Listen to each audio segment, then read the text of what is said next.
Հերձագրվել է 8 պատգամավոր Նիկոլ Փաշինյան, համեցեք։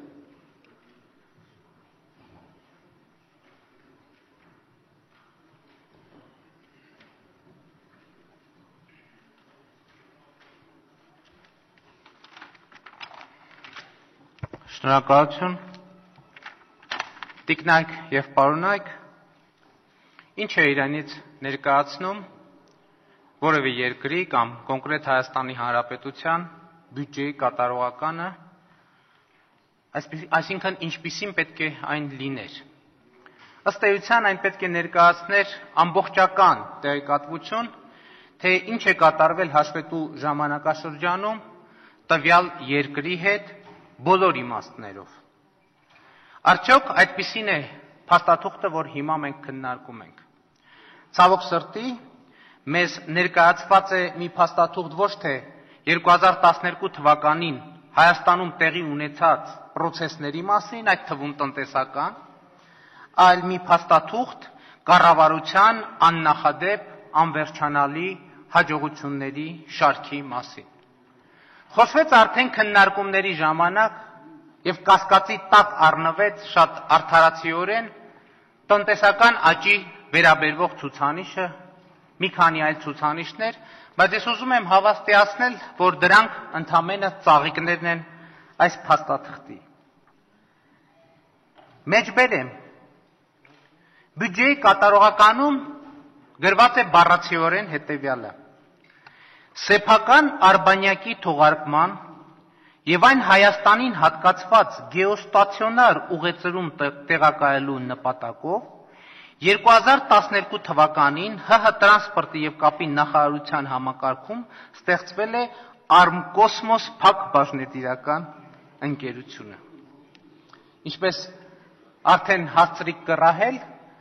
Հայաստանի Հանրապետությունը միանգամայն լեգիտիմ կարգով տեղ է զբաղեցրել մոլորակի տիեզերական պետությունների շարքում եւ սրանում որևէ չափազանցություն չկա։ Մեջբերում եմ կրկին բյուջեի կատարողականին։ 2012 թվականի դեկտեմբերի 19-ին ՄԱԿ-ի գլխավոր ասամբլեայի լիագումար նիստում Հայաստանը կոնսենսուսով ընտրվել է ՄԱԿ-ի բաց տիեզերքի օգտագործման կոմիտեի լիիրավ անդամ։ Սա գրված է մեր բյուջեի կատարողականում։ Եվ եթե հաշվի առնենք, որ Սփյուռքի նախարարը առաջին հայաստանցի տիեզերագնացի հարցը դեռևս 2011 թվականին էր լուծել, հասկանալի է, որ տիեզերքը նվաճած գերտերությունները հասկացան, որ իդեմս Հայաստանի հրապարակ է իջնում լրջագույն մրցակից իրենց համար։ Բայց սա ամենը չէ, հարգելի գործընկերներ։ Կառավարությունը ուրեմն խոստանում է, որ Հայաստանի Հանրապետությունում ավտոբուսների արտադրություն իրականացնել։ Այս մարդիկ չեն կարողանում ավտոբուս ներկրեն, որ իրենց մայրաքաղաքի բնակիչներին նորմալ արժանապատիվ տրանսպորտով ապահովեն։ Միանգամից որոշել են սկսել ավտոբուսների արտադրությունից։ Դեռ պետք է շնորհակալություն հայտնել, որ բյուջեի կատարողականում չեն գրել, որ միանգամից տիեզերանավերի սերիական արտադրություն են սկսելու։ Այսպիսի մեջբերումներ կարելի է բազմաթիվ անել բյուջեի կատարողական կոչվող փաստաթղթի։ Բայց ցավալին, պարոն Սարգսյան, գիտեք ինչն է, որ փաստորեն ստացվում է, որ դուք ձեր կառավարությունը անհրաժեշտ հետևություններ չեք արել Դիլիջանը տարածաշրջանային ֆինանսական կենտրոն դարձնելու, Ջերմուկը զբոսաշրջային միջազգային կենտրոն դարձնելու, Գյումրին տեխնոպարկ դարձնելու ծրագրերի ձախողումից, Իրան-Հայաստան երկաթուղու ծրագրի ձախողումից, Իրան-Հայաստան նավթամուղ, նոր ատոմակայան եւ շարունակում եք Հայաստանի Հանրապետության ժողովրդին, կներեք այս բառի համար չեմ կարող չօգտագործել, անձնական չընդունեք, նյու-վասյուկիական ծրագրեր ներկայացնել։ Իսկ սա արվում է Հայաստանի Հանրապետության իրական պատկերը թաքցնելու համար։ Որն է իրական պատկերը։ Ես էլի թվեր կասեմ, զուտ վիճակագրական տվյալներ, պաշտոնական վիճակագրական տվյալներ։ 2012-13 ուսումնական տարվա ընթացքում Հայաստանում աշակերտների թիվը դպրոցների նվազել է 18062-ով։ Ընդ որում, Էլի պաշտոնական տվյալներով 2011-12 թվականին Հայաստանից գնացել է 5081 աշակերտ, իսկ 2012-13 թվականին 4787 աշակերտ մեկնել են Հայաստանից։ Եթե ուզում եք իմանալ սա ինչ թիվ է, սա նույնն է, թե մոտավորապես մի օր արթնանանք եւ տեսնենք, որ Վայոց ձորի մարզում եւ Սիսիանի տարածաշրջանում որևէ աշակերտ Սիսիանի տարածաշրջանի մի զգալի մասին ոչ մի աշակերտ չի մնացել։ Էլի այսպիսի բազմաթիվ տվյալներ, ծնելիության մասին բյուջեի կատարողականում խոսք չկա։ Մինչդեռ 2012 թվականին 11-ի համեմատությամբ 1007-ով ծնունդները պակասել են։ Օրական միջինը մոտավորապես 3 ծնունդ է պակասել։ Զբոսաշրջիկները պակասել են ավելի քան 150,000-ով։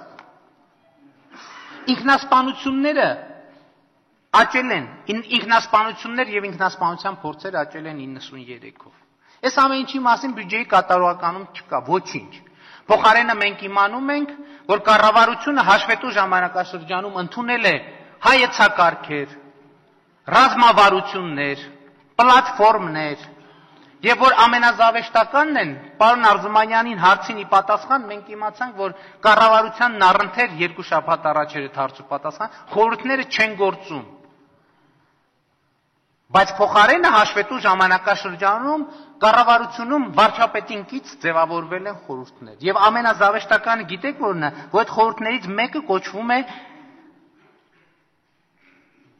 ոսկեգործության, ժամագործության եւ ադամանդագործության ոլորտային խորհուրդներ։ Սա զավեշտական է արդեն իսկ հայտնի օֆշորային սկանդալի ֆոնին, որովհետեւ այդ սկանդալը ծագել էր հենց հերթական ադամանդագործությունը զարգացնելու մի այսպիսի դարակազմիկ ծրագրի ֆոնին, երբ որ Տիգրան Սարգսյանը կառավարության ներկայացուցիչները հայ գործարարներին էին ներկայացնում իբր ադամանդագործության ոլորտում մեծ հնարավորություններ ունեցող մի մարդու Աշոտ Սուքիասյան անունով։ Թե ինչով էր նա հայտնի, ոչ մեկ չգիտի։ Թերևս կառավարության անդամները տպավորվել էին այն փաստով, որ այս անձնավորությունը թանկարժեք Բենթլի էր նվիրել հայ առաքելական եկեղեցու Արարատյան հայրապետական թեմի առաջնորդ Նավասարդ arczepiskopos Կճոյանին։ Եվ arczepiskoposն որում այս պատմության առանցքային դեպքերից է, որը մեկը կարող է բացատրել, ինչ գործ ունի հայ առաքելական եկեղեցու Արարատյան հայրապետական թեմի առաջնորդական տեղապահ Նավասարդ arczepiskopos Կճոյանը ադամանդագործությունը զարգացնելու հետ կապված կառավարական խորհրդակցությունների եւ ծրագրերի հետ։ Եվ մամուլում հայտնված տեղեկությունների համաձայն հենց Տիգրան Սարգսյանի եւ Կճոյանի եւ Սուքիասյանի բացած ընկերությանը պատկանող հաշվի վրա է նստել $10 միլիոն բանկը Ամերիա բանկի, որն ի դեպ կապ ունի այս Դիլիջանի քվեարկված ծրագրի հետ։ Ես դրան կանդրադառնամ համապատասխան տեղում։ Եվ այդ գումարները փոշիացել են։ Երեք երբ այս հարցիկապակցությամբ հարց տվեցի, Դավիթ Սարգսյանը այնպիսի պատասխան տվեց, անկեղծ ասած, սրտներիցս մի քար ընկավ։ Շունչ քաշեցինք, որովհետև պատասխանը շատ համոզիչ էր։ Դավիթ Սարգսյանը ասեց դրանք հերյուրանքներ են։ Հավատում ենք, իհարկե հավատում ենք, որովհետև եթե հերյուրանք չլիներ, կառավարության անդամները Տիգրան Սարգսյանի գլխավորությամբ կասեին այո ճիշտ է $10 միլիոն գցել ենք հայաստանյան գործարարին եւ գործարարներին։ Նման պրակտիկա մենք արդեն ունենք։ Հիշում եք Սերժ Սարգսյանը ասեց, որ գազի գնի թանկացման մասին խոսակցությունները հերյուրանքներ են։ 2 ամիս հետո բոլորս համոզվեցին, որ հերյուրանք են, չկար տենց բան։ Ասում են հայ հայրենությունը ահազանգում էր, ասում էր, գիտեք ինչ, այդ մարդուն, որ պահում եք Սյունիքի մարզպետի կարգավիճակով, դոշից մեդալներ եք կախում, այդ մարդը չարիք է։ Ասում էին հերյուրանք է, համոզվեցինք, որ հերյուրանք է։ Ասում էին, որ Նևսես Նազարյանը գեներալական պագոնների տակ բիզնես է անում։ Ասում էին հերյուրանք է, համոզվեցինք հերյուրանք է։ Այսօր մամուլում իդեպ լուր կա, թե ինչպես են օդանավակայանում դիմավորում Նևսես Նազարյանի որդուն։ Հերթական հերյուրանքն է, կարդացեք եւ ծանոթացեք։ Ասում են Գագիկ Խաչատրյանը Պետեկամուտների կոմիտեի նախագահի համար Պետեկամուտների կոմիտեն բիզնեսի տանիք է, ասում են հերյուրանք է։ Պարզվեց, որ հերյուրանք է։ Գագիկ Խաչատրյանը ոչ մի բիզնես չունի։ Ոչ մի բիզնես, բոլոր բիզնեսները նրա որդունն են, եղբորը, եղբոր որդունը, հորեղբոր, բոլորը միլիոնատերեր են, բոլորը արդար ձևով դարձել են միլիոնատեր։ Տիկնակ եւ պարոնակ, ես դեմ եմ քվեարկելու բյուջեի կատարողականին, որովհետեւ ի դժբախտություն ոմանց կարողանում եմ տարբերակել հերյուրանքը իրականությունից։ Շնորհակալություն։